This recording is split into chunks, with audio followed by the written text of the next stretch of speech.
எல்லாருக்கும் வணக்கம். நான் இன்றைக்கி ஒரு சூப்பரான ஒரு ஸ்பெஷலான டிஷ்ஷோட வந்திருக்கிறேன்.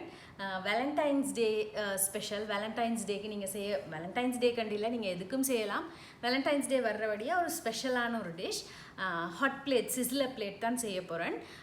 டிஃப்ரெண்ட்டான ஐட்டம்ஸ் செய்து நீங்கள் அதை அசம்பிள் பண்ணிக்கொள்ளலாம். நீங்கள் சூஸ் பண்ணலாம் உங்களுக்கு விருப்பமானது. நான் இன்றைக்கி சிக்கன் பிரெஸ்ட் எடுத்துருக்கிறேன், வெஜிடபிள் ஸ்டர் ஃப்ரை. அதுக்கு பிறகு ஒரு சாஸ் செய்ய போகிறேன். ஃப்ரெஞ்ச் ஃப்ரைஸ் கடையில் வாங்கின ஃப்ரெஞ்ச் ஃப்ரைஸ் தான் அதை பொரிச்சு எடுக்க போகிறேன்.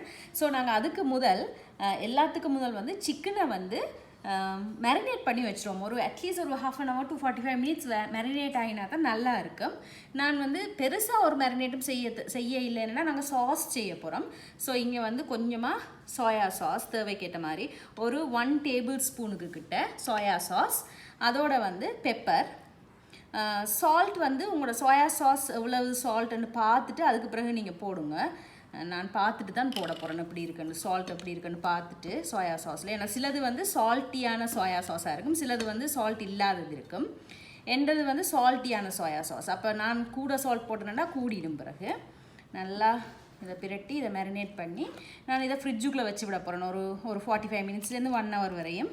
அப்போ இது நல்லா மேரினேட் ஆகிடும். அது பிறகு நாங்கள் க்ரில்லில் போட்டு எடுக்கலாம். உங்கள்கிட்ட க்ரில் இல்லைன்னு சொல்லிச்சோன்னா நீங்கள் ஏர் ஃப்ரையரில் அப்படி இல்லாட்டி நீங்கள் ஜஸ்ட் பொரிச்சு கூட எடுக்கலாம். நான் இதில் ஸ்லிட்ஸ் வச்சுருக்கிறேன். அப்போ ஈஸியாக இருக்கும் அந்த சோயா சாஸ் இதெல்லாம் இன்ஃப்யூஸ் ஆகிறதுக்கு. என்றது கொஞ்சம் சால்ட்டியாக தான் இருக்குது, அதனால் நான் பெருசாக சால்ட் போடலை. சும்மா ஒரு பிஞ்ச் மட்டும் எடுத்து சும்மா மேரினேட் பண்ணுறேன். பெப்பர் இன்னும் கொஞ்சம் போடுறேன். பெப்பர் 1 டேபிள் ஸ்பூன் எடுத்துனான். நான் அப்போது ஒரு 3/4 டேபிள் ஸ்பூன் போட்டிருப்பேன். இப்போ இன்னொரு கொஞ்சம். இதெல்லாம் உங்களோட டேஸ்ட்டுக்கு ஏற்ற மாதிரி நீங்கள் போடலாம். கார்லிக் பவுடர், ஜிஞ்சர் பவுடர் இருந்தால் அதுக்கும் சேர்த்து போட்டு மேரினேட் பண்ணலாம், உங்களோட விருப்பம்தான். இதை நல்லா மேரினேட் பண்ணி 45 மினிட்ஸ் இருக்கட்டும். அதுக்கிடையில் நாங்கள் மெட்டதுகளை அசம்பிள் மெட்ட சாஸ் அதுகளை செய்திடலாம். சிக்கன் மேரினேட் ஆகிட்டு இருக்கட்டும். நாங்கள் இந்த டிஷ்ஷுக்கு ஒரு கார்லிக் ரைஸ் செய்ய போகிறோம். நான் அதுக்கு ஒரு 3/4 டேபிள் ஸ்பூனுக்கிட்ட பட்டர் எடுத்துருக்கிறேன். அதுக்கு நாங்கள் கொஞ்சமாக ஆலிவ் ஆயிலும் விட்டுக்கொள்வோம். இல்லாட்டி பட்டர் மட்டுமெண்டா கொஞ்சம் கருகின மாதிரி ஆகிடும். இதுக்குள்ளே நாங்கள் ஒரு 1.5 டேபிள் ஸ்பூன் நான் கார்லிக் சாப் பண்ணினது போட போகிறேன். ஃப்ரைட் ரைஸ் கூட நீங்கள் செய்யலாம். நார்மலாக வெஜிடபிள்ஸ் எல்லாம் போட்டு நீங்கள் செய்கிற மாதிரி ஒரு கொஞ்சமாக வெஜிடபிள்ஸ் போட்டு நீங்கள் ஃப்ரைட் ரைஸ் மாதிரி கூட செய்யலாம். அதுவும் நல்லா தான் இருக்கும். இது ஒரு சிம்பிளான ஒரு வெர்ஷன். இது அந்த கார்லிக்கும் பட்டரும் சேர்ந்து அந்த ரைஸ் நல்லா ஃப்ளேவர்டாக இருக்கும். கார்லிக் ப்ரௌன் எல்லாம் ஆக தேவையில்ல. அந்த ஒரு வாசம் வரைக்க நான் இங்கே கொஞ்சமாக கொரியண்டர் லீவ்ஸ் சாப் பண்ணி வச்சுருக்கேன், அதை போடுறேன். பார்ஸ்லி இருந்தால் நீங்கள் பார்ஸ்லி கூட போடலாம். பார்ஸ்லி இல்லைன்னா நாங்கள் கொரியண்டர் லீவ்ஸும் போடலாம்.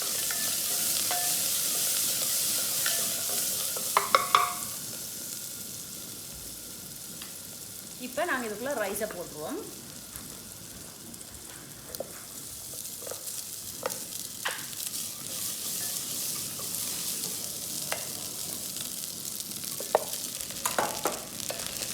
நல்லா மிக்ஸ் பண்ணிடுவோம்.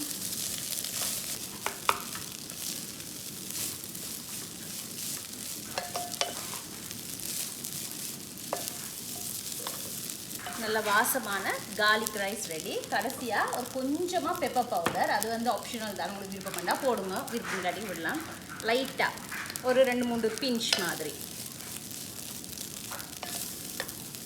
Pepper garlic rice ready. அடுத்தது நாங்கள் சாஸ் செய்துருவோம். அடுத்தது கார்லிக் ரைஸை நான் மாற்றி வச்சுட்டு இதே பேன்லேயே சாஸ், இதுக்குரிய சாஸ் செய்ய போகிறேன். அதுக்கு ஒரு 1.5 டேபிள் ஸ்பூனுக்கு கிட்ட 1.5 டீஸ்பூனுக்கு கிட்ட பட்டர், கொஞ்சமாக ஆலிவ் ஆயில் ஒரு 1.5 table spoon, 2 table spoon onion, வெங்காயம் நல்ல நல்ல நல்ல பொடியாக நல்ல சின்ன சாப் பண்ணி அதை யூஸ் பண்ணிக்கொள்வோம். அடுத்தது 2 டேபிள் ஸ்பூன் அனியன் போட்டாங்க, ஒரு 1.5 டேபிள் ஸ்பூன் கார்லிக். எல்லாம் நல்லா சாப்பரில் போட்டு சாப் பண்ணி தான் யூஸ் பண்ணுறேன் நான்.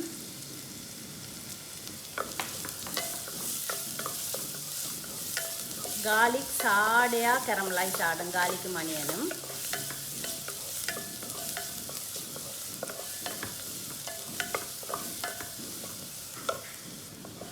பாத்தீங்கன்னா சாடையா caramelize ஆகி கொண்டு வருது லைட்டா brown ஆகுது இப்போ வந்து இதுல நான் 2 டேபிள்ஸ்பூன் வந்து ஆல் பர்பஸ் flour வச்சிருக்கேன் அத போடுறேன்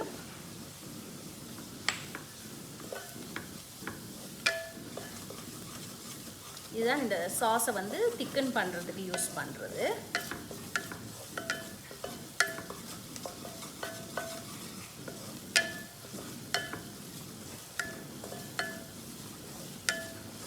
garlic பட்டரோட சேர்ந்து நல்ல ஒரு வாசம் வரும் இப்போ வந்து கிட்டத்தட்ட 1.5 டேபிள்ஸ்பூனுக்கு கிட்ட சோயா சாஸ்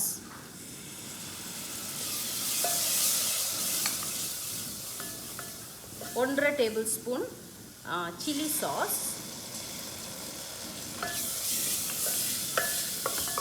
அது பிறகு வந்து chicken stock ஒரு 250 ml வச்சிருக்கேன் நான் chicken stock இல்லாட்டி நீங்க தண்ணி யூஸ் பண்ணுங்க நான் வந்து இந்த கியூப் சூப் கியூப் இருக்கு தானே அதை தான் தண்ணியில் கரைச்சி வச்சிருக்கிறேன் இது வந்து இப்போ நல்லா கொதிக்கட்டும் இதுக்குள்ளே வந்து நாங்கள் பெப்பர் ஒரு 1.5 டீஸ்பூனுக்கிட்ட வச்சுருக்கேன் நீங்கள் உங்களுக்கு எவ்வளவு நல்ல ஸ்பைசியாக வேணுமோ எப்படி வேணுமோ நீங்கள் அதுக்கேற்ற மாதிரி போட்டுக்கணும் சாஸ் வந்து திக்காகிடும் ஸோ திக்காகும் வரை நாங்கள் வச்சுருந்தா காணும் இதுக்கும் வந்து நீங்கள் உப்பு பார்த்துட்டு டேஸ்ட் பார்த்துட்டு அதுக்கு பிறகு நீங்கள் உப்பு போட்டிங்கன்னா காணும் இதுக்கு கொஞ்சம் பெப்பரும் சால்ட் வந்து வேணாம் சால்ட் வந்து தாராளமாக காணும்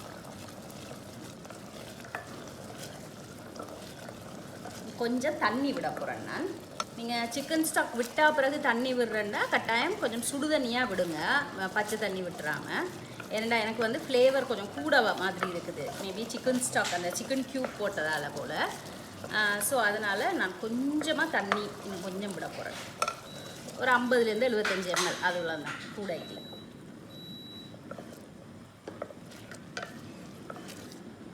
இது கொஞ்சம் கொதிக்கட்டும் பார்த்தீங்கன்னா நல்லா திக்காகிடுது இப்போ இதை ஆஃப் பண்ணிவிடுவோம் ஆஃப் பண்ணிவிட்டு இதை இறக்கிடுவோம் இங்கே பார்த்தீங்கன்னா சாஸ் வந்து ரெடியாக இருக்குது நான் ஒரே பாத்திரத்திலேயே எல்லாத்தையும் மாற்றி மாற்றி செய்கிறேன் அப்போ ஈஸியாக இருக்கும் எங்களுக்கு நிறைய பாத்திரங்கள் இருக்காது இப்படியான டிஷ்ஷஸுக்கு வந்து சின்ன வேலையாக இருக்கும் ஆனால் நிறைய பாத்திரம் யூஸ் பண்ணுற மாதிரி இருக்கும் ஸோ அதையும் வந்து மினிமைஸ் பண்ணுற மாதிரி தான் நான் இன்றைக்கி செய்கிறேன் ஸோ ஓகே சாஸ் ரெடி அடுத்தது வந்து நாங்கள் ஸ்டர் ஃப்ரை செய்வோம் அப்போ அது ஸ்டர் ஃப்ரை செய்கிறதுக்கு முதல் சிக்கனை வந்து நாங்கள் க்ரில் பண்ண ஸ்டார்ட் பண்ணிவிடுவோம் இப்போ பாருங்கள் நான் க்ரில் பேன் வச்சுருக்கிறேன் இதுக்குள்ளே வந்து கொஞ்சமாக ஆலிவ் ஆயில் விட்டுருவோம் இது இல்லைன்னா நீங்கள் ஒன்றும் யோசிக்க வேணாம் ஜஸ்ட் நார்மலாக நீங்கள் ஃப்ரை பண்ணி எடுத்தால் கூட போதும் அல்லது ஏர் ஃப்ரையர் இருந்தால் நீங்கள் ஏர் ஃப்ரையருக்குள்ளே போட்டால் கூட ஓகே தான் இப்போ இதுக்குள்ளே போட்டு இதை நாங்கள் வடிவாக க்ரில் பண்ணி எடுத்துக்கொள்வோம்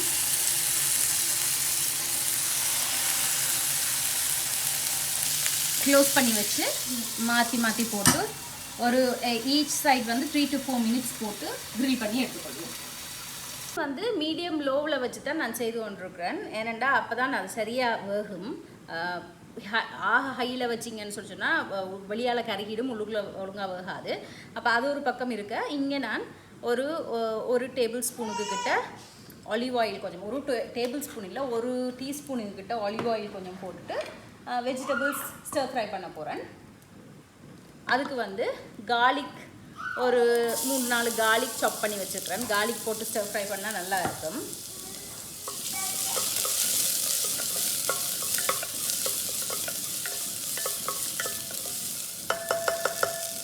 கொஞ்சமாக பட்டரும் போடுவோம் பட்டரும் போட்டாலும் நல்லா தான் இருக்கும்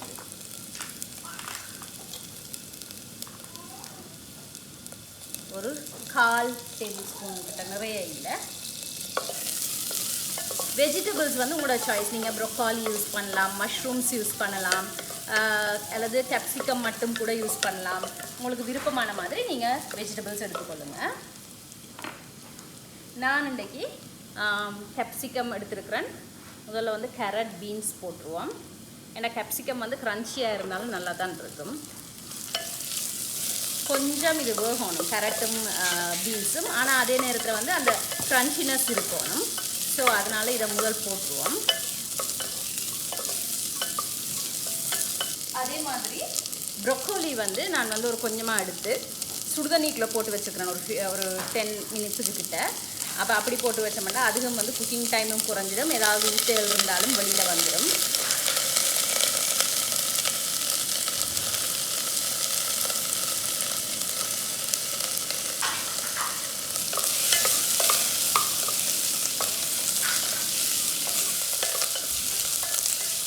ஒரு நிமிஷத்துக்கு மட்டும் இதை வந்து கொஞ்சம் மூடி போட்டு வச்சிடுவோம். அதுக்கிடையில நாங்கள் சிக்கனை பார்த்துருவோம். அப்பா சிக்கன்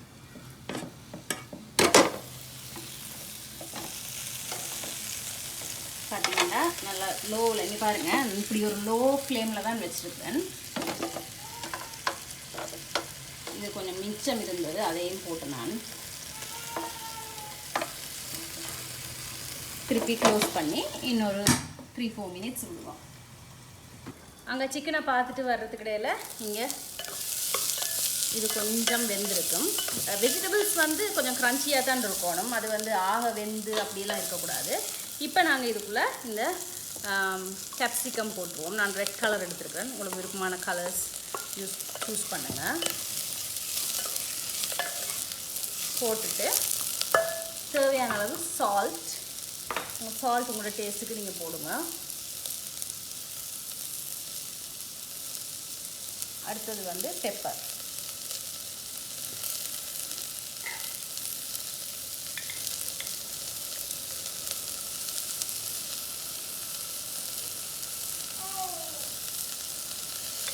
நான் ஒரு 1/4 டீஸ்பூன் கிட்ட போட்டுருக்கேன்.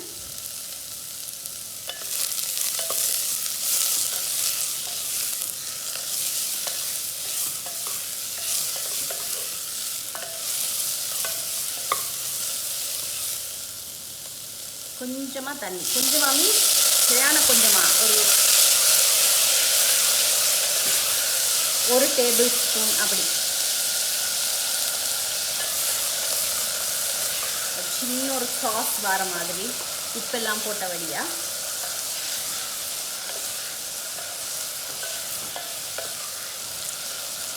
ஒரு 30 செகண்ட் மூடி போட்டுட்டு லோவில் வச்சுட்டு ஆஃப் பண்ணிட்டோம்னா ஸ்டர் ஃப்ரை ரெடி.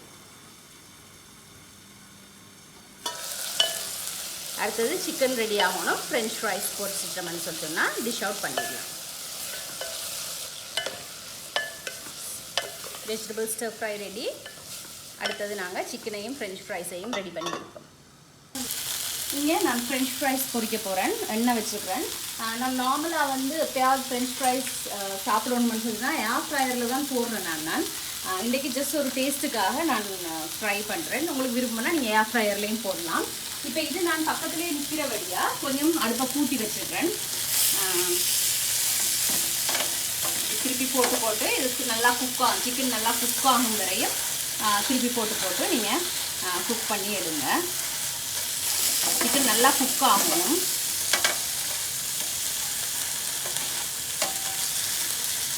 இப்போ நான் இது ரெண்டையும் முடிச்சுட்டு உங்களுக்கு காட்டுறேன். ஓகே, இப்போ எங்களோட சிஸ்லருக்குரிய எல்லா ஐட்டம்ஸும் ரெடி. இங்கே பார்த்தீங்கன்னா ஸ்டர் ஃப்ரை சிக்கன், இது வந்து சலட் லீஃப் எடுத்துருக்கேன். நீங்கள் சைனீஸ் கேபேஜ்னு ஒன்று வச்சுருப்பாங்க நீட்டாக, அது இருந்தாலும் எடுத்துக்கலாம். அல்லது அது இல்லைன்னா நீங்கள் நார்மல் கோவா இருக்குது தானே, அது கூட நீங்கள் எடுத்துக்கொள்ளலாம் கேபேஜ். நாங்கள் செய்த சாஸ், ஃப்ரெஞ்ச் ஃப்ரைஸ் இருக்குது, அதோட வந்து கார்லிக் ரைஸ் இருக்குது. நான் என்னட்ட இங்கே சிஸ்லர் பிளேட் இருக்குது. ஓகே, இப்போ சிஸ்லர் பிளேட் இல்லை, இப்போ நான் வந்து இது வந்து ஒரு செட்டாக வாங்கினான் சிஸ்லர் பிளேட். ஏற்கனவே ப்ரௌனி வீடியோ வந்து இதில் செய்து காட்டியிருக்கேன்னு நினைக்கிறேன். ஸோ இந்த சிஸ்லர் பிளேட் இருக்குது. இல்லைன்னு சொன்னால் ஒன்றும் பிரச்சனை இல்லை. நீங்கள் இப்படி ஏதாவது இரும்பு ஏதாவது பாத்திரம் இருந்தால் ஓகே. அப்படி இதுவும் இல்லை, அப்போ என்னால் இந்த ரெசிபியே செய்ய முடியாதுன்னா இல்லை, நீங்கள் ஜஸ்ட் பிளேட்டில் கூட இதை சர்வ் பண்ணி சாப்பிட்லாம். இது வந்து இப்போ எப்படின்னு சொன்னால் ஜஸ்ட் ஒரு மெசேஜாக சொல்கிறேன். ஒரு விஷயம் இல்லைன்றதுக்காக நாங்கள் வந்து சில விஷயங்களை நிப்பாட்ட தேவையில்லை. நாங்கள் அதுக்கு ஆல்டர்னேட்டாக வந்து நிறைய விஷயங்கள் இருக்கும், அதை வந்து நாங்கள் பார்த்து நாங்கள் வந்து எங்களோட லைஃப்பை கொண்டு போகலாம். அதோட வந்து இது ஒரு சேவிங் டிப்பாக கூட நீங்கள் யூஸ் பண்ணலாம். உங்களுக்கு ஏதாவது ஒரு பொருள் தேவைண்டா அது இல்லாமல் அதுக்குரிய வேலைகளை உங்களால் செய்ய முடியுமான்னு கொஞ்ச நாளைக்கு அப்சர்வ் பண்ணுங்கள். நீங்கள் உடனே போய் அதை கடையில் கொடுத்து வாங்க தேவையில்லை. நீங்கள் அப்படி அப்சர்வ் பண்ணினீங்கன்னா நீங்கள் வாங்குகிற நிறைய பொருட்கள் வந்து அது இல்லாமலே கூட நீங்கள் வந்து சர்வைவ் பண்ணலாம். அப்படியான விஷயங்கள் நாங்கள் நிறைய வாங்குவோம். அப்படியான விஷயங்களையும் நீங்கள் வந்து தவிர்த்து கொள்ளலாம். இப்போ வந்து சிஸ்லர் பிளேட் வந்து என்கிட்ட 1 தான் இருக்குது. நாங்கள் 2 பேர் சாப்பிடணும். ஸோ இதை நான் வந்து ஹஸ்பண்ட் சாப்பிட்டா அப்புறம் சாப்பிடுவோம், இல்லை 2 பேரும் சேர்ந்து சாப்பிடுவோம்டா இப்போ என்கிட்ட இது இருக்கிறபடியே நான் இதை யூஸ் பண்ணுவேன். அப்படி இல்லைண்டா பெஸ்ட் ஆல்டர்னேட்டிவ் பிளேட். முக்கியம் என்னென்னு சொன்னால் நாங்கள் ஹாப்பியாக சந்தோஷமாக அதை சாப்பிட்றோமான்றது மட்டும்தான். ஸோ இது நீங்கள் ஒரு மெசேஜாகவே நீங்கள் வந்து எடுத்துக்கொள்ளலாம். எல்லாத்தையும் போய் எங்கள்கிட்ட இருந்தால் மட்டும்தான் நாங்கள் அதில் வச்சு சந்தோஷமாக இருப்போம். இங்கே இல்லாதவங்க நிறைய பேர் சந்தோஷமாக இருக்காங்க. நாங்களும் அதை கொஞ்சம் கொஞ்சமாக அடாப்ட் பண்ணி பழக வலிக்கிட்டோம்னு சொன்னால் எங்களுக்கும் லைஃப் வந்து சிம்பிளாக இருக்குது. ஓகே, வாங்க இப்போ வந்து இதை நல்லா ஹீட் பண்ணிக்கொண்டு இது நல்லா ஹீட் ஆகட்டும். ஹீட் ஆகும்போது நாங்கள் இந்த லெட்யூஸ் லீவ்ஸ் நான் எடுத்துருக்கிறேன். நீங்கள் வந்து நான் சொன்ன மாதிரி கேபேஜோ அல்லது சைனீஸ் கேபேஜ்னு ஒன்று இருக்குது. அது வந்து இப்படியே இருக்கும். நீங்கள் அப்படி பனானா போட் வச்ச மாதிரி இப்படி ஒரு ஷேப்பில் இருக்கும். அது கூட நீங்கள் வாங்கி யூஸ் பண்ணலாம். என்ன இருக்கோ அது.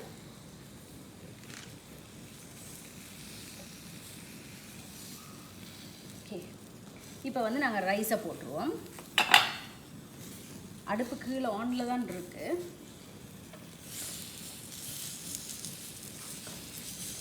ரைஸ் வச்சுட்டேன். அடுத்தது வந்து நான் ஸ்டர் ஃப்ரை வெஜிடபிள்ஸ் கொஞ்சம் வைக்க போகிறேன்.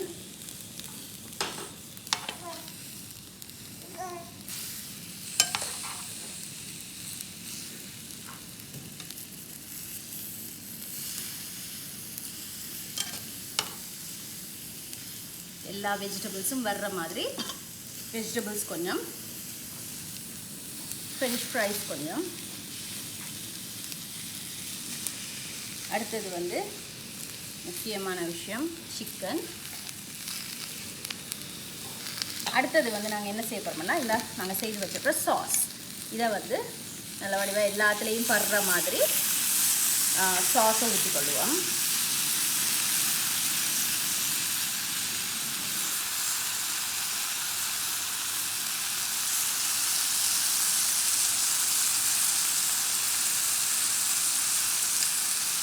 கடைசியாக ஒரு கொஞ்சம் பட்டர் எடுத்து இதில் அந்த ஸ்மோக்கி ஃப்ளேவருக்காக பாருங்கள் ஸ்மோக் வருது. நாங்கள் ஆஃப் பண்ணிவிட்டு இதை கவனமாக ஹேண்டில் பண்ணணும். எடுத்து பிளேட்டில் வச்சுருவோம். டேஸ்டியான வீட்டிலேயே செய்த சிம்பிளான ஹோம்மேட் சிஸ்லர் ரெடி ஆகிட்டுது. நீங்களும் இதை வீட்டில் செய்து பாருங்கள். செய்து பார்த்துட்டு எனக்கு எப்படி வந்துச்சுன்னு சொல்லி கமெண்ட் செக்ஷனில் கமெண்ட் பண்ணுங்கள். வேலண்டைன்ஸ் டேயோ என்ன டேயோ நீங்கள் ஃபேமிலியோட ஹாப்பியாக செலிப்ரேட் பண்ணுங்கள். ஹாப்பியாக இருங்க, பாசிட்டிவாக இருங்க. ஏதாவது டிஃப்ரெண்ட்டாக சாப்பிடணும்னு சொல்லி யோசிக்கிற டைமில் நீங்கள் எப்படி ஒன்று செய்யலாம். ஸ்பெஷலி வந்து நாங்கள் மூட் அவுட்டாக இருக்கிற டைமில், நாங்கள் கொஞ்சம் டவுனாக இருக்கிற டைமில் எங்களுக்கு பிடிச்ச மாதிரி ஏதாவது செய்து சாப்பிட்டோம்னா அதே எங்களோட மூடை வந்து லிஃப்ட் பண்ணும். இதையும் ட்ரை பண்ணி பாருங்கள். இந்த டிப்பையும் நீங்கள் ட்ரை பண்ணி பாருங்கள். நான் உங்களை இன்னொரு வீடியோவில் மீட் பண்ணுறேன். பாய்.